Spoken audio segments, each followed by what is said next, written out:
తులరాశివారికి చంద్రగోచార ఫలితాలు ఎంతో ముఖ్యమైనవి. మీకు సంబంధించిన అంశాలు ఈ విధంగా ఉంటాయి. 1. ఆర్థిక పరిస్థితి. ఈ కాలంలో ఆర్థిక వ్యవహారాలు బాగా సాగుతాయి. నూతన ఆర్థిక అవకాశాలు మీ దగ్గరకు రాబోతున్నాయి. మీ నిధులను బాగా ప్లాన్ చేసుకోండి. 2. వ్యక్తిగత సంబంధాలు. కుటుంబంలో మధురమైన క్షణాలు మీ ఎదురుగా ఉన్నాయి.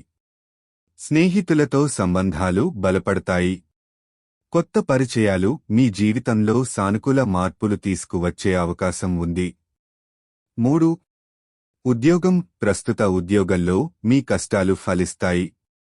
మీ పనితీరును మెరుగుపరచడం ద్వారా గుర్తింపు పొందవచ్చు. కొత్త అవకాశాలు నడుస్తాయి. 4. ఆరోగ్యం. ఆరోగ్యానికి ప్రాధాన్యత ఇవ్వండి. శారీరక మరియు మానసిక ఆరోగ్యాన్ని మెరుగుపరచడం కోసం వ్యాయామం చేయండి. 5. ఆధ్యాత్మికత. ఈ సమయంలో ఆధ్యాత్మిక కార్యక్రమాలకు కేటాయించడం మంచిది. యోగం, ధ్యానం వంటి కార్యకలాపాలు మానసిక ప్రశాంతతను కలిగిస్తాయి. సంక్షిప్తంగా, ఈ గోచార సమయంలో మీరు అనేక మంచి అవకాశాలను పొందబోతున్నారు. మీ శ్రేయస్సుకు కృషి చేయండి.